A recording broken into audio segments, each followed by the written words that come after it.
TMO Online Television, its associates and affiliates may not be liable for views expressed on this show. Viewer discretion advised.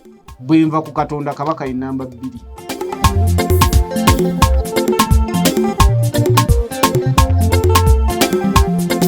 Olunaku olwaleero essaawa 3:45 ez'akawungeezi tosubwa emboozi ya Sir William Kibuuka omuyimbi w'obwakabaka bwa Buganda nga ssaawa eno ali mu studio ayina kyafumba kubanga atulungamye bw'ajja n'alabikako gye tuli n'olabanga abaana abato abakadde buli omu alina essanyu ery'enkomeredde ng'alabye ku kabaka era Ssaabasajja Kabaka Mukama akukuuma emyaka mingi. Nkuleetedde biki byafumba okulagako akatono ku kyali mu kufumba mu studio era ng'emboozi ze twogedde nnyingi nnyo.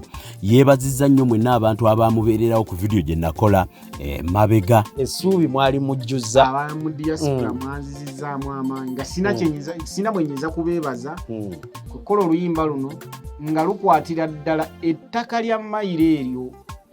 Essaawa yonna abasajja bajja kwefukulula ne waakirimu kubanga ku nduulu bannange atalina maanyi oba atasobola ne kasiri okubanga ku nduulu bw'oti nti omubbi wuuno atwala ettaka. Abafa singa baali badda baalika by'amaziga eryabalwanyawo we kati libbibwa abatwazi.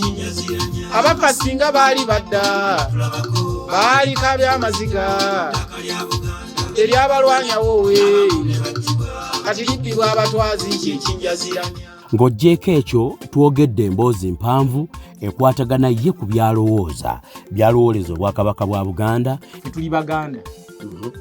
Obuganda bujja butulondoola tosobola kumanya ne nange nalabira awo nga bye nayogera emyaka mingi emabega bairo bituuse. So baleeta ettaka lya Mayiro, baleeta etteeka ly'ettaka lya Mayiro abaagala kulijjawo naye ebintu byano nze mbimanyi basooka ne bakoonamu ne mukyala nga mutonyezemu amazzi. Ffe tweteekamu enkola ey'Abaganda okukyaakyala ku ssaawa eyo bwemumala okwawukana nga basaasira mulekwa mulumbe nti gunija ne babivairako ddala. Todamu biwulira. Oluyimba luno nduyimba ekitegeeza bwe kiti essaawa yonna yadde baabisirisa bajja kukomawo bayise ekintu ekyo. N'ebyo byonna byalowooleza Ssaabasajja Kabaka Edward Frederick Mwenda Mutebi II. Ebyo byonna mwebiri mu puroguramu eno. Okimanyi nti bwe tubala kati nga Ssaabasajja atandise ekibuga Mutukula obala emyaka 10 oba tokyayigomba na Kampala.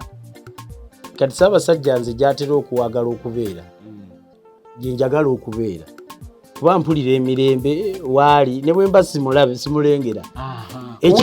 Nze nekisinga n'okumbeeza e Kampala kuba mmanyi Kabaka abeera Kampala. Tosubwa okulaga Smart Studio nga tukola oluyimba pulaani Kibuuka z'alowooleza Obwakabaka bwa Buganda Ssaako n'okwebaza mwenna abaamubeererawo ab'omu diaspora n'abaawano mu mbeera okubawa update ku ki ekyagenda maaso ku muyimbi w'Obwakabaka bwa Buganda Sir William Kibuuka. Bwe twogera Abaganda waliwo n'abatali Baganda. Waliwo abatali Baganda bangi nnyo nga banyiiganga mayanja akola byakola ssaawa zino mazima nga bayiwulira ennaku.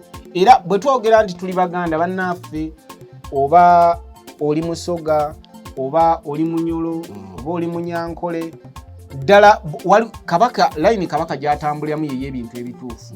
Buli lwanyigirizibwa tulaba nga waliwo ekintu kyetadde mu luyimba olwo waliwo omwami ali Mawogole bamuyita Bulola yali atwala ttaka lya Kabaka ku mpaka ku district ne bamugamba ajjawe n'agamba ngambye ne bagenda mu kooti Ssaabasajja n'agenda mu kooti Bulola n'agamba ngambye era ne bazimba ekizimbe agamba ngani. Abafa singa baali badda baalika by'amaziga eryabalwanyawo we kati libbibwa abatwazi. Abafa singa baali badda baalika by'amaziga eryabalwanyawo we kati libbibwa abatwazi kyekinjazira.